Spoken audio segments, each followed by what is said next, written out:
નમસ્કાર, playground the sport શોની અમારી આ વિશેષ રજૂઆતમાં હું શિવાની આપ સૌનું સ્વાગત કરું છું. હવે જે પ્રમાણે વર્લ્ડ કપ ફાઇનલી તરફ જઈ રહ્યું છે અને તેમ અત્યારે દરેક મેચ રોમાંચક બનતી જઈ રહી છે. ગઈકાલે જે પ્રકારે મેચ રમાઈ ન્યૂઝીલેન્ડ અને સાઉથ આફ્રિકા વચ્ચે, હવે ન્યૂઝીલેન્ડ અને સાઉથ આફ્રિકા વચ્ચે જે રસાકસીભર્યો માહોલ જોવા મળ્યો અને તેમાં પણ ન્યૂઝીલેન્ડના દમદાર ખેલાડીએ સાઉથ આફ્રિકા પર એ પ્રકારે ભારે પડી કે ન્યૂઝીલેન્ડે જીત મેળવીને સીધી અમદાવાદની ફાઇનલની ટિકિટ કપાવી લીધી છે. હવે આજની વાત કરીએ તો આજે મહત્વની મેચ ભારત અને ઇંગ્લેન્ડ વચ્ચે, જેના ઉપર સૌ કોઈની નજર છે.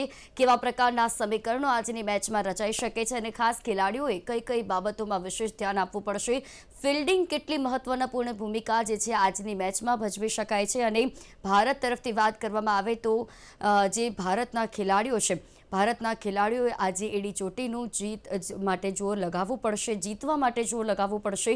ઇંગ્લેન્ડ તરફથી પણ એવા પ્રકારનું જોર લગાડવામાં આવશે. એટલે આજે રસાકસી ભર્યો માહોલ મેચમાં જોવા મળી શકે છે, રોમાંચક મેચ જોવા મળી શકે છે અને કેવા પ્રકારના સમીકરણો રચાઈ શકે છે. તમામ વિશે આજે આપણે વાત કરીશું. આપણી સાથે ચર્ચામાં સ્પોર્ટ્સ એક્સપર્ટ જોડાયા છે અશોક મિસ્ત્રી. અશોકજી, સ્વાગત છે આપનો કાર્યક્રમમાં. Thank you so much. તો ચર્ચાની શરૂઆત કરીશું, પરંતુ તે પહેલા નજર કરીએ અમારા સ્પેશિયલ રિપોર્ટ પર. ગઈકાલે ન્યૂઝીલેન્ડે જે રીતે સાઉથ આફ્રિકાને નામોશીભરી હાર આપી અમદાવાદની ટિકિટ કપાવી લીધી, ક્યાંક વર્લ્ડ કપની દાવેદારી ટીમો બહાર ફેંકાઈ જાય છે એ સાબિત થયું. આજે ભારત અને ઇંગ્લેન્ડ વચ્ચેની બીજી સેમીફાઇનલમાં ભારતના ચાહકોને ઘણું ટેન્શન છે. શું થશે? કેવી રમાશે મેચ? શું પરિણામ આવશે? કઈ ટીમ અમદાવાદ જશે? જેવા અનેક સવાલો ઊભા થાય તે સ્વાભાવિક છે, કારણ કે તમામ મેચો જીતીને શાનદાર રમી રહેલ સાઉથ આફ્રિકાને ન્યૂઝીલેન્ડના એલને માત્ર 33 બોલમાં 100 રન બનાવીને એકલા હાથે હરાવી દીધું તેમ કહેવાય. કેવી મેચ હતી! વાહ! બોલિંગ, બેટિંગ, ફિલ્ડિંગ અને કેપ્ટનશિપ ત્રણેય ડિપાર્ટમેન્ટમાં ન્યૂઝીલેન્ડે તો ડંકો વગાડી લીધો. સાઉથ આફ્રિકાને ના તો ચેનથી રન બનાવી દીધા કે ના બોલિંગ કરવા દીધી. સાઉથ આફ્રિકાને સૌથી મજબૂત બોલિંગની ગઈકાલે ધજ્જા ઉડી ગઈ તેમ કહેવાય. એલનની ઇનિંગ એટલી ખતરનાક હતી કે તેના 100 રનમાં 8 છગ્ગા અને 10 ચોગ્ગા સામેલ હતા. તેને પોતાની સદી પણ છેલ્લા બોલે 6 મારીને પૂરી કરી. સાઉથ આફ્રિકા ડઘાઈ ગયું અને વ્હાઇટ બોલ ટુર્નામેન્ટની નોકઆઉટ સ્ટેજમાં 5મી વાર બહાર ફેંકાઈ ગયું. આજે ભારત અને ઇંગ્લેન્ડ વચ્ચેની મેચ છે. તેની અગત્યતા અને પ્રેશર કેટલું છે તે માત્ર ભારત જાણે છે. ભારતની બેટિંગ લાઇનઅપ જે રીતે બેટિંગ કરી રહી છે તે ચાહકોમાં ડર પેદા કરે તેવી છે. શું સૂર્યા કે શું અભિષેક, શું ઈશાન કે શું તિલક મહત્વની મેચોમાં માટી પગા પુરવાર થયા છે? આ તો ભલું થાજો સંજુ સેમસનનું કે ભારતની નૈયા પાર લગાવી. બોલિંગ ડિપાર્ટમેન્ટ સારું છે, પણ તેને ફિલ્ડિંગનો જરા પણ સપોર્ટ નથી. અભિષેક બેટિંગમાં નિષ્ફળ છે તેમ કેચ લેવામાં પણ નિષ્ફળ જ છે. વરુણ ચક્રવર્તીને એરપલ્લી પ્રસન્નાની જેમ સંતાવવું પડે છે. ઈશાન કિશન વિકેટ કીપર છે અને ફિલ્ડમાં તેનું પ્રદર્શન નબળું જ છે. આ સ્થિતિમાં આજની મેચનું મહત્વનું પાસું હશે કોઈ પણ ટીમની ફિલ્ડિંગ. જે ટીમ કેચ લેશે તે ટીમ જીતશે તેમ કહી શકાય. ઇંગ્લેન્ડને ઓછું આંકવાની ભૂલ તો કરવી જ નહીં, કારણ કે તેની પાસે પણ આઈપીએલમાં રમી રહેલા ઘણા સિતારાઓ છે જે વાનખેડે પર ઝગમગી ઉઠે તેમ છે. સોલ્ટ, બટલર, બ્રુક, બેથલ ધમાલ મચાવી ચૂક્યા છે, જ્યારે જોફ્રા આર્ચર પાવર પ્લેમાં ભારતના આત્મવિશ્વાસમાં ઊણા ઉતરતા ભારતીય બેટર્સને નુકસાન પહોંચાડી શકે છે. બાકી તો ઇન્ડિયા નંબર 1 ટીમ તો છે જ. તો બિલકુલ જે પ્રકારે ગઈકાલની મેચ રમાઈ હતી અશોકજી, વર્લ્ડ કપ ઇતિહાસની સૌથી રોમાંચક અને ઝંઝાવાતી મેચ આપણને ગઈકાલે જોવા મળી. અને બીજી તરફ જોવા કહી શકાય કે સાઉથ આફ્રિકા જેવી મજબૂત ટીમ ન્યૂઝીલેન્ડ એલનના ઝંઝાવાતમાં ઉડી ગઈ તેમ કહેવાય. ગઈકાલે ચર્ચા કરી હતી આપણે, અને આજે પણ એ વસ્તુ કહેવી પડે કે અહીંયા સુધી પહોંચેલી ટીમોને ઓછી આંકવાની વાત કરવી નહીં, કારણ કે ન્યૂઝીલેન્ડની ટીમ ગઈકાલે કોઈ એવું નહોતું કે ન્યૂઝીલેન્ડની ટીમ જીતી શકે છે. બધા સાઉથ આફ્રિકાએ સતત જીત્યું છે. સાઉથ આફ્રિકા વર્લ્ડ કપનું દાવેદાર છે. સાઉથ આફ્રિકા વખતે બહુ સરસ રમે, એ જ વાત હતી. પણ ક્યાંક ન્યૂઝીલેન્ડ જે છે એ ટીમ પણ પોતે પોતાની તૈયારીઓ કરી શકે એમ છે. અને ખાસ કરીને જ્યારે એ પરિસ્થિતિ આવે કે એનું કોઈ, હવે કાલે કોઈને ખબર નહોતી કે એલન કોણ છે. એક જ ખેલાડી અને એ ફરી વળ્યો 33 બોલમાં 100 રન. કોઈ બોલર તમે કોઈ એક પણ બોલર એંગીડી લઈ લો, તમે રવાડા લઈ લો, તમે મહારાજ લઈ લો, તમે કોઈને ક્યાંય ચોગ્ગા છગ્ગા એવા વાગ્યા છે કે છાપરે બોલ ગયા હોય એ પરિસ્થિતિ જોવા મળી કાલે. જે રીતે એલનની બેટિંગ જોઈ, ઇવન આપણે વિચારીએ કે આ ખેલાડી શું રમે છે. કોઈ લેન્થનો બોલ નાખો, તમે ફૂલ ટોસ નાખો, યોર્કર નાખો, શોર્ટ નાખો, એ છગ્ગો મારે એટલે મારે. એ તો ઠીક છે, એની જે છેક સેન્ચુરી થવાની બાકી હતી તારે છેલ્લા બોલે બી એણે ધમાલ મચાવી દીધી અને સેન્ચુરી પણ પૂરી કરી. તો કમાન્ડિંગ કહેવાય. અને આખી સમગ્ર ટુર્નામેન્ટમાં મારી દ્રષ્ટિએ south Africa is the very good in the bowling, જેણે ભારતને હરાવ્યું છે. પણ કાલે કશી બોલિંગ કંઈ નહીં, 9 વિકેટથી હાર્યા છે એમ. એટલે નાની સૂની વાત હોય તો અલગ વસ્તુ છે કે ભાઈ નેલ બાઇટિંગ ફિનિશ થયું ને તમે. અને તે વખતે કારણ કે ન્યૂઝીલેન્ડની ટીમ તો અહીંયા સુધી આવવાની જ નહોતી જો પાકિસ્તાનનો નેટ રન રેટ સુધરી ગયો હતો, પણ એનો રન રેટ ઓછો હતો નેટ રન રેટ, એટલા માટે ન્યૂઝીલેન્ડ આવી. અને હવે they are coming very fast. એટલે પહેલી વસ્તુ તો એ છે કે ન્યૂઝીલેન્ડ જોરદાર રમ્યું. Their bowlers have bowled well. See look at the captainship. Santner એકદમ સિમ્પલ, એની કોઈ તમને એક્ઝેગરેટેડ કશું જોવા ના મળે તમને. આપણે તો અહીંયા 50 રન મારે એમાં તો 25 જગ્યાએ ફોટા છપાઈ જાય. તો એ જે પરિસ્થિતિ છે એ ક્યાંક ને ક્યાંક એણે એવી સંભાળી, જે રીતે એણે બોલિંગ ચેન્જીસ કર્યા, જે રીતે એના સ્લો બોલર્સને એણે યુટિલાઇઝ કર્યા. અરે કોઈ બેટ્સમેન સાઉથ આફ્રિકાનો હલી નહોતો શકતો. મીન્સ રમવું હોય તમારે ડિફેન્સિવ જ રમવું પડે. તો આ પરિસ્થિતિમાં અને they have kept it to 169 or something. અને ત્યારબાદ બેટિંગ 12.5 કે એવી કંઈ ઓવર છે, મામલો ફિનિશ થઈ ગયો બધો. તો એ આપણે એ લોકોએ 8.45ના રન રેટથી બનાવે રન, કોણે સાઉથ આફ્રિકાએ, અને ન્યૂઝીલેન્ડે 13.48. એટલે તમારે કોઈ જગ્યાએ કોઈ ગણતરી ના થાય, કોઈ ના. તો આવી ઝંઝાવતી રમત. અને સી અભિષેક વર્લ્ડ નંબર 1 છે, તિલક વર્લ્ડ નંબર 2 છે, એલન ક્યાંય નથી. તો એલન હીરો બની ગયો. આ વર્લ્ડ કપમાં 33 બોલમાં સેન્ચુરી, એટલે પહેલો એવો ખેલાડી કે જેણે સૌથી ઓછા બોલમાં વર્લ્ડ કપની સેન્ચુરી મારી હોય. So this is very significant. અને the way their confidence has been boosted. Even when asking સેન્ટનરને જ્યારે પૂછવામાં આવ્યું ત્યારે એણે કશું કીધું ને. એણે કહ્યું કે સાઉથ આફ્રિકાની ટીમ સારી હતી, પણ આજે અમારી ટીમ બધા યુનિટ તરીકે બહુ સરસ રમી. સો દેટ ઇઝ વોટ એક કેવી રીતના એક સારામાં સારા જવાબ આપી શકાય પત્રકારોના, એ આપણે સેન્ટનર પાસેથી શીખવું જોઈએ.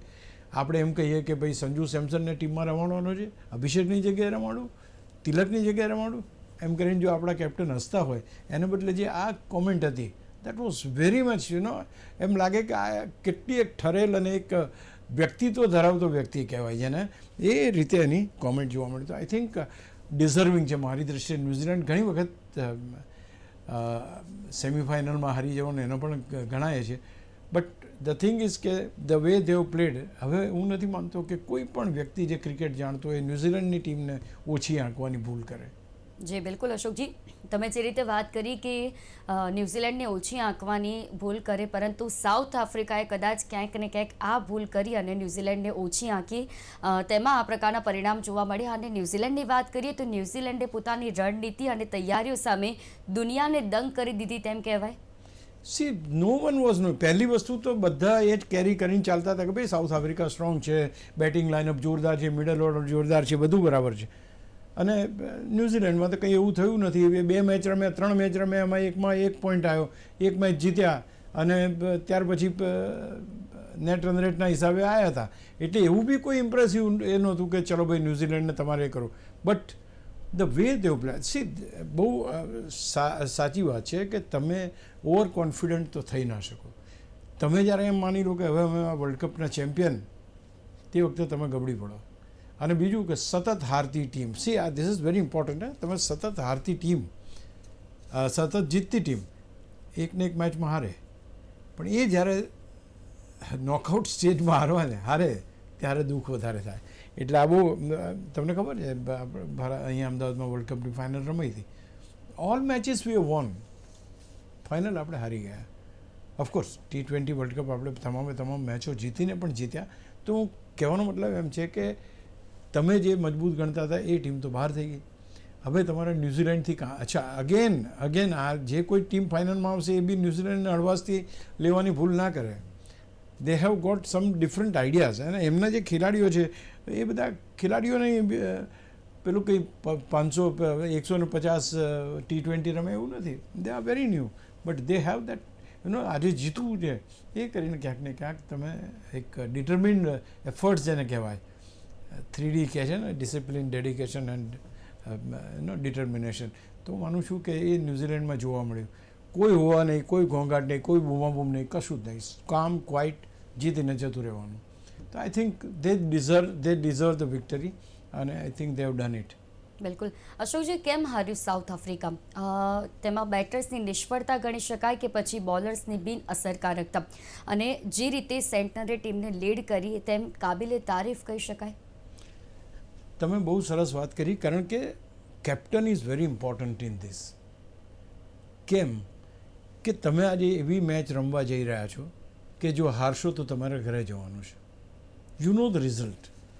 એટલે તે વખતે ઓવર એક્ટ કરવું અથવા તો ઓવર રિએક્ટ કરવું એના કરતાં જે પોતાની પાસે સંસાધનો છે, જે અવેલેબલ રિસોર્સિસ છે, એને કઈ રીતે મેક્સિમાઇઝ યુઝ કરી શકાય અને તમે પ્રોડ્યુસ કરો રિઝલ્ટ. તો દે have done a very good thing. એમને ખબર હતી કે કલકત્તાની જે પીચ છે થોડી સ્લો છે, સ્લો બોલરને એ કરે છે. They start up with the slow bowlers અને everybody has got the result. કોઈ પણ સાઉથ આફ્રિકાનો એક ખેલાડી એવો નહોતો કે જે ન્યૂઝીલેન્ડના બોલર્સને એકદમ આરામથી રમી શકતો હોય. એક ફાસ્ટ બોલ ડિલિવરી આવે તો બીજી એકદમ સ્લો આવે, ત્રીજી ટર્ન થાય તો ચોથી બાઉન્સ થાય. I mean unpredictable. અને બીજું અગેન, કારણ કે હજુ આપણે એટલું બધું રમ્યા નથી આ લોકોની સાથે ન્યૂઝીલેન્ડ સામે અત્યારે, તો ન્યૂઝીલેન્ડના બોલિંગ એટેકને આપણે બહુ સામાન્ય માનીએ. એ દ્વિપક્ષીય શ્રેણીમાં વાત અલગ છે. દ્વિપક્ષીય શ્રેણીમાં તમે રમતા હો, તમારી ઉપર પ્રેશર ના હોય કંઈ. તમે જોરદાર ટીમ છો, તમને ખબર છે તમારા batsman Ramana. The pressure of winning world cup is there. આ તમે વર્લ્ડ કપની મેચ રમી રહ્યા છો, નોકઆઉટની, એ પ્રેશર તો રહેવાનું. તો આઈ થિંક એ પ્રેશરને હું માનું છું કે Markram has taken it very lightly. He thought કે યાર ન્યૂઝીલેન્ડને તો આપણે હરાવી દઈશું, કંઈ આપણે વાંધો આવશે નહીં. સો દેટ ઓવર કોન્ફિડન્ટ અને જ્યારે એને બોલિંગ શરૂ કરીને જ્યારે 2-3 વિકેટો પડી ગઈ ત્યારે એમ લાગ્યું કે હાઉ ટુ હેન્ડલ ઇટ. આપણી સામે 3 વિકેટો તો પડી ગઈ હતી, પણ તે છતાં એમના ખેલાડીઓ બહુ જોરદાર રમ્યા હતા. આ વખતે એવું ના બન્યું. એ ખેલાડીઓ મિલર છે, સ્ટબ્સ છે, એ લોકો પણ આઉટ થયા. અને જ્યારે તમારી પાસે ટોટલ જ નાનું છે તો એને તમારે એ કરો. અને એની અંદર તો પેલા રિકલ્ટનને ફીન જે એલન આવ્યા તો એમણે જ ધમાચકડી પાવર પ્લેની અંદર જ અડધી મેચ તો જીતી લીધી હતી. સો દે હેવ ડિસાઇડેડ કે અમારે ચોગ્ગા છગ્ગા જ મારવાના છે, એ સિંગલ ડબલ લેવાના જ નથી. આજે સવારે જ ક્યાંક મેં વાંચ્યું કે ભાઈ આણે છગ્ગા ચોગ્ગા મને માત્ર 4 જ બોલ એવા છે કે જે ડોટ છે, બાકી બધા બોલમાં છગ્ગા ચોગ્ગા વાગ્યા છે. જી બિલકુલ અશોકજી. હવે વાત હતી ગઈકાલની મેચની કે જે કહેવાય કે ખતરનાક હતી, રોમાંચક હતી ને ઝંઝાવાતી હતી. હવે આજની મેચની વાત કરીએ કે જે ભારત અને ઇંગ્લેન્ડ વચ્ચે વાનખેડે ખાતે રમાશે, ત્યારે કેવી રહી શકે છે મેચ અને શું પ્રથમ સેમિફાઇનલની અસર આ મેચમાં જોવા મળી શકે? Good question. કારણ કે પ્રથમ સેમિફાઇનલની અસર જોવા મળી શકે. પ્રથમ સેમિફાઇનલ 90% લોકો સાઉથ આફ્રિકા જીતશે એવું કહેતા હતા. 10% લોકો કહેતા હતા કે ન્યૂઝીલેન્ડ કદાચ જીતી જાય. No one was confident of it. હવે જ્યારે તમે એક શ્યોર શોટ હોય કે આ મેચ, આ ટીમ દરેક મેચો જીતી છે, જોરદાર bowling, batting, fielding, we discussed it, but we said કે New Zealand has got a chance to make a mark. તો એ જ્યારે પરિસ્થિતિ હોય તો તમે એની અસર આજની મેચ ઉપર ચોક્કસ દેખાશે. અચ્છા, એ અસર કોની ઉપર થશે? ઇંગ્લેન્ડ ઉપર બી થાય, પણ વધારે એની અસર છે એ ભારત ઉપર થશે. ભારતની ઉપર ભાર છે. ભારતમાં ભાર કેવો છે ભારત ઉપર કે ભાઈ બીજી વાર વર્લ્ડ કપ જીતવાનો છે, આટલી મોટી મોટી એડ કરી છે, ગમે તેમ થાય આપણે તો જીતવાનું છે. બીજી વસ્તુ, ટોપ ઓર્ડરના ખેલાડીઓ ચાલતા નથી, પરફોર્મન્સ એકાદ વ્યક્તિ રમે, ગયા વખતે સંજુ સેમસન રમી ગયો, બાકી કોઈ ના ચાલ્યા. અરે યુએસએ સામેની મેચની અંદર પરિસ્થિતિ 5 વિકેટ 77 રનમાં પડી ગઈ હતી. તો there is nothing going in the right way. આજે જ્યારે તમારા બેટર્સ તમને કન્સિસ્ટન્સી ના આપે તો it is always going to be a problem. તો તમારે અનસંગ હીરો ઉપર આધાર રાખવો પડશે. Sanju Samson, no one has expected કે Sanju Samson is going to play such an inning, અને રમી ગયો. તો એવું જરૂરી નથી કે તમે નંબર 1 અભિષેક રમશે કે નંબર 2 તિલક વર્મા જ રમશે. એ ખોટી વસ્તુ છે કે તમે આજે એમની ઉપર એટલું બધું પ્રેશર નાખો છો કે તું નંબર 1 છું, તું તો આવી રીતના રમે, તું આવી, અને ત્યાં દોડકું દોડાઈ જાય છે. તો આ પરિસ્થિતિમાંથી બહાર આવવું પડશે. India will have to take a charge of the situation. No, એની પહેલાં જ્યારે વાત થઈ, અચ્છા ગઈકાલે ગૌતમ ગંભીરનું સ્ટેટમેન્ટ એવું આવ્યું, ભાઈ ભલે તમે સંજુ સેમસને આટલું સારું રમ્યા તો એને તમે ભલે સાબત, પણ મારી દ્રષ્ટિએ જે શિવમ દુબે 2 ચોગ્ગા માર્યા વધારે મહત્ત્વના હતા. This is ડિસ્કરેજિંગ. ખેલાડીનું મનોબળ ઉપર અસર કરે આ કે મારા 90-95 રન જે થયા છે એની કોઈ વેલ્યુ નથી. તો ક્યાંક એક વસ્તુ ચોક્કસ છે કે તમને ગમતા ના ગમતા તો રહેવાના, પણ અહીંયા આગળ when you are talking something at the press, તે વખતે જેમ સૂર્યકુમાર યાદવે અમદાવાદમાં કહ્યું હતું, કોણ સંજુ સેમસનને રમાડવાનું, ક્યાં રમાડવાનું, કે અભિષેકના જગ્યાએ રમાડવું કે ભાઈ તિલકના, એમ કરીને હસવા લાગ્યા. જગ્યા ક્યાં જગ્યા છે, એણે જ જીતાડ્યા, તો પછી ફરી તમારે એનું એ કરવું પડે કે ભાઈ સરસ રમ્યો. તો ક્યાંક ને ક્યાંક આ વસ્તુ એક તો એવું એમ નહીં કે આ જ ખેલાડી રમશે, તમારા હાથમાં બેટ આવે ને તમે શું કરો છો, દેટ ઇઝ ઇમ્પોર્ટન્ટ. આજે કમ વોટ મેં, કોઈ મોટું નામ નહીં, કોઈ મોટું એ નહીં, આજે જે રમશે is going to B the hero of the hall world cup. જો આજે ભારત જીતે છે, અને એ ભારત જીતવામાં કોઈ એક ખેલાડી, એ કોઈ પણ હોય, સંજુ સેમસન હોય, અભિષેક હોય, સૂર્યા હોય, તિલક વર્મા હોય, અક્ષર પટેલ હોય, anybody, he is going to B the hero. તો હું માનું છું કે આજની મેચ અગેન એ મેચ છે કે જેમાં નોકઆઉટ તમે અમદાવાદ આવી શકો તો ઠીક છે, નહીં તો ત્યાંથી પહેલાં સાઉથ આફ્રિકા ગયા, બીજી ટીમ એમના દેશ જશે. એટલે આપણે અમદાવાદ ભારતની ટીમને જો લાવવી હોય તો ક્યુમ્યુલેટિવ તમારી પાસે એફર્ટ્સ હોવા જોઈએ. એક સારું પ્રદર્શન, બધા ખેલાડીઓ રમે, જરૂરી નથી કે બધા સદીઓ સેન્ચુરી મારે, it's not going to happen. પણ દરેક જેમ 25 રન બનાવવાનો હોય તો 5 બોલમાં 25 રન બનાવે, તમે 10માં તમે આટલા રન બનાવે, you play according to the situation. અને બીજી સૌથી મહત્ત્વની વાત which is lacking in Indian team is no one is playing watching the scoreboard. કેટલા બોલમાં કેટલા રન જોઈએ છે, કયા રન રેટથી રમવાનું છે, કઈ રીતે મારે એ રન રેટ જાળવવાનું, I think that is very important. અને એ જે નવી જનરેશન અથવા નવા ખેલાડીઓ છે, દે don't take those things into account. તમે વિરાટ કોહલી રમતો તો એનું સ્કોરબોર્ડ ઉપર હોય જ કેટલા બોલમાં કેટલા રન જોઈએ છે. અચ્છા મારે પર ઓવર આટલા રન બનાવવાના, તો એક ચોગ્ગો મારીને બાકીના, તો આ જે કેલ્ક્યુલેશન છે that one has to do it. બની શકે કે શરૂઆતના ખેલાડીઓ તમારા ના ચાલે તો કંઈ નહીં, હાર્દિક પંડ્યા છે, હાર્દિક પંડ્યા રમે છે, શિવમ દુબે રમે છે, અક્ષર પટેલ રમે, તમારી પાસે 10 સુધી. અચ્છા similar way England has got a batting up to 9, એમના પણ બેટર્સ એવા છે. એટલે અહીંયા આગળ તમારે જે જીતવાનું છે, તમારે જે રણનીતિ ઘડવાની છે, એ ભારત માટે પ્રેશર છે, ઇંગ્લેન્ડ માટે પ્રેશર એટલું બધું નથી. આ બંને ટીમો 2 વાર ચેમ્પિયન બની ચૂકેલી ટીમો છે, એકબીજાની સાથે ટકરાઈ ચૂકી, લગભગ રેકોર્ડ સરખા 3-2નો રેશિયો છે. તો અહીંયા આગળ ટીમોના રેકોર્ડની સાથે કે આજના દિવસે કોણ રમશે, ગઈકાલે સાઉથ આફ્રિકા અને ન્યૂઝીલેન્ડના રેકોર્ડની આપણે ચર્ચા કરી હતી, એમાં એલનનું નામ અમે અમારા કાર્યક્રમમાં નથી લીધું, આપણે નથી લીધું કે ભાઈ એલન કરીને ખેલાડી છે, રમી જશે, એન્ડ હી પ્લેડ. તો કહેવાનું છે કે અનસંગ હીરો જેને કહેવાય, એ ક્યારેક આપણને કહે છે આટલા બોલમાં આટલા રન જોઈએ છે. હું ઘણીવાર કહું છું 2016ની ફાઇનલ કલકત્તા ઉપર રમાઈ હતી, બ્રેથવેટ કરીને વેસ્ટ ઇન્ડિઝનો ખેલાડી છે, કોઈ નામ નહોતું જાણતો એનું, અને બેન સ્ટોક્સની ઓવરની અંદર 4 બોલમાં 4 છગ્ગા મારીને ટીમને જીતાડી દીધી. 19 રન જોઈતા હતા એક ઓવરમાં, એણે 4 બોલમાં તો વાત ફિનિશ કરી નાખી. તો અનસંગ હીરો છે. જેમ ગયા વખતે સંજુ સેમસન રમ્યો, no one was expecting, unsung hero. ગઈકાલે જે રીતે એલન રમ્યો, અનસંગ હીરો. તો મોટા નામની જરૂર નથી, કામ કે જે ભારતને જોઈએ છે, રન.